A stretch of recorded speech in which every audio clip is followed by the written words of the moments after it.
ഇവരെക്കാൾ അധികമായി നീ എന്നെ സ്നേഹിക്കുന്നു എന്ന് പത്രോസിനോട് 3 തവണ കർത്താവ് ചോദിക്കുമ്പോൾ ഓർക്കുക, ഇതിനു മുമ്പ് അവനൊരു വീരവാക്യം മുഴക്കിയിട്ടുണ്ട്, ആരുപേക്ഷിച്ചാലും ഞാൻ ഉപേക്ഷിക്കില്ല കേട്ടോ. എന്നിട്ടാണ് വേദനയുടെ നിമിഷത്തില്, സഹനത്തിന്റെ നിമിഷത്തില് തള്ളി പറഞ്ഞത് പത്രോസ്. അതുകൊണ്ടാണ് പത്രോസിനോട് വീണ്ടും ചോദിക്കുന്നത്, നിന്റെ വീരവാക്യങ്ങളൊന്നും എനിക്ക് വേണ്ട.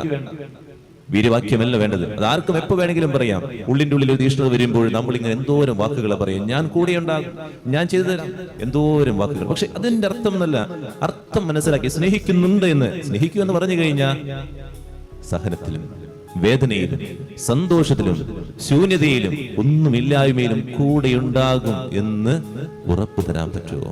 അതാണ് ചോദിക്കുന്നത്. ഇത് തന്നെയല്ലേ കുടുംബജീവിതത്തിലും വ്യക്തിപരമായ ജീവിതത്തിലും നമ്മൾ സമർപ്പിത ജീവിതത്തിലും ദൈവം നമ്മളോട് ചോദിക്കുന്നത്. കുറെ വീരവാക്യങ്ങൾ നമ്മൾ പറയും, പക്ഷെ അത് നല്ല കർത്താവ് ആഗ്രഹിക്കുന്നത് ഉള്ളിൽ നിന്ന് അർത്ഥം നിറഞ്ഞ് ഞാനിത് ചെയ്യുമെന്ന് ഉറപ്പുള്ള വാക്ക് എനിക്ക് പറയാൻ പറ്റുമോ? സ്നേഹിക്കും, ഞാൻ നിന്നെ സ്നേഹിക്കും.